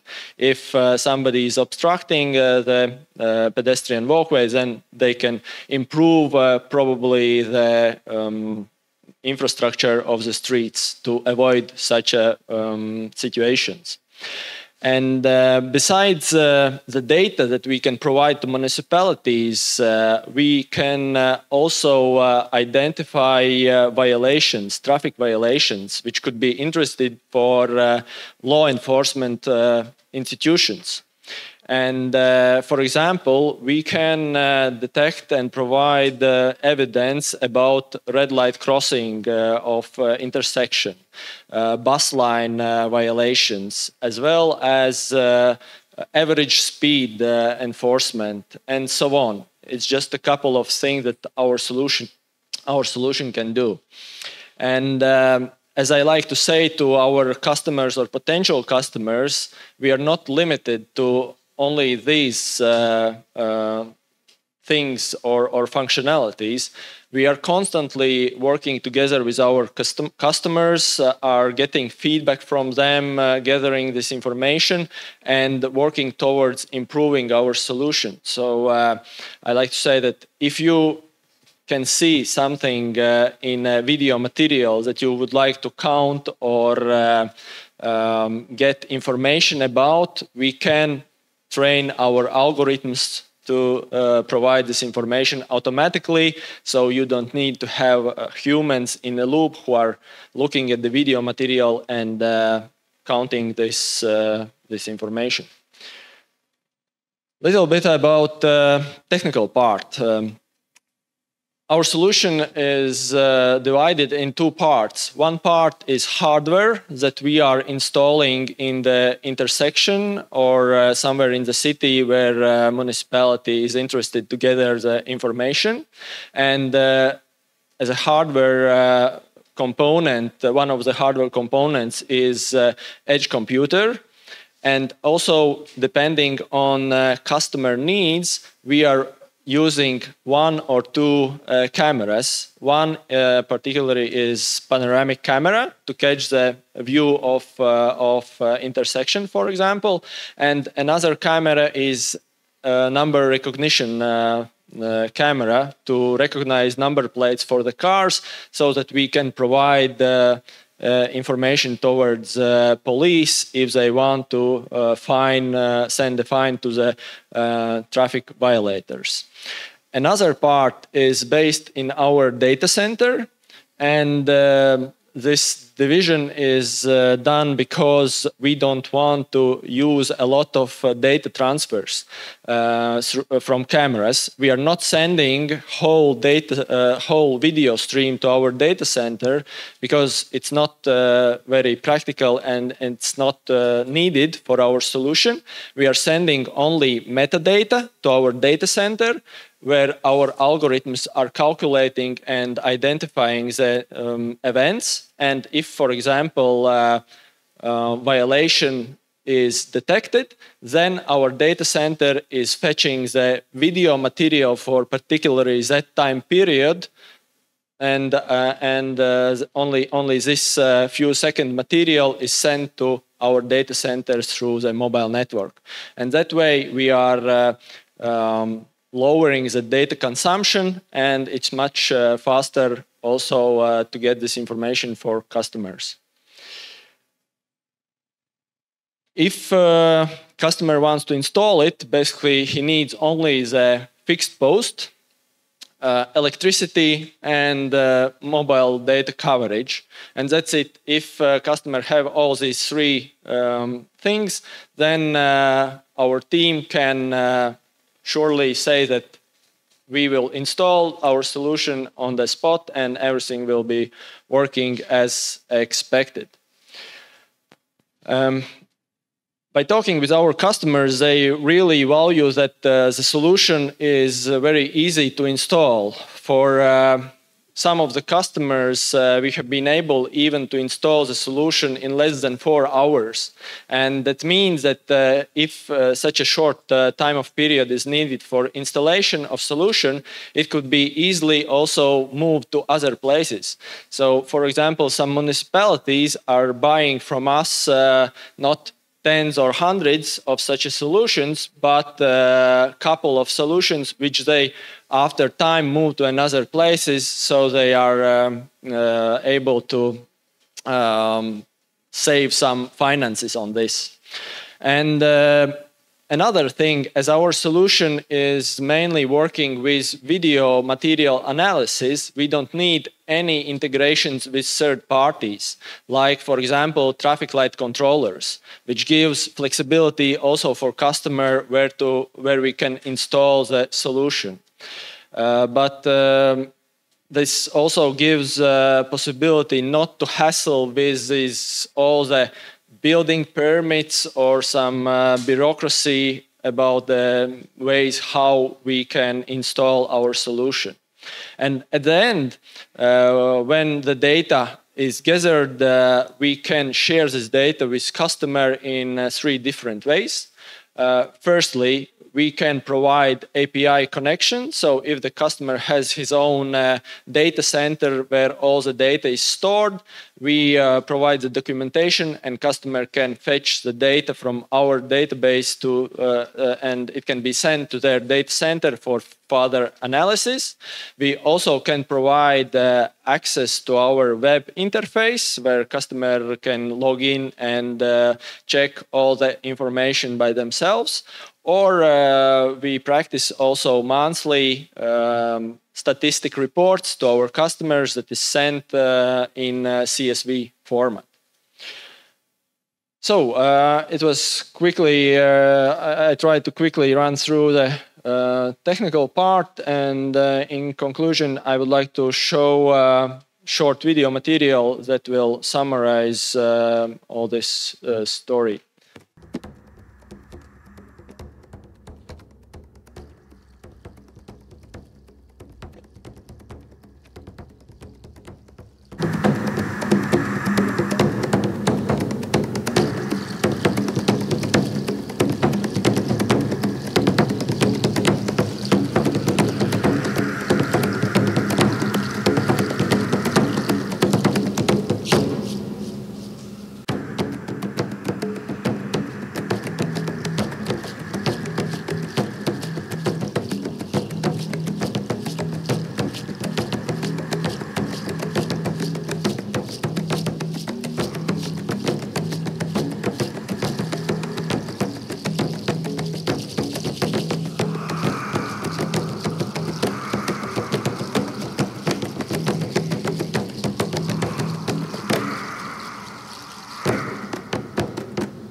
So yeah, thank you for possibility to speak in this conference, and yeah, we are looking definitely for partnerships, and if you see the opportunities that we could, it could be interesting for you as well, then please contact us, and we will see what we can do together. Thank you very much. Thank you very much. Don't run away. Maybe there are some questions. And yes, there's one, please. Thank you.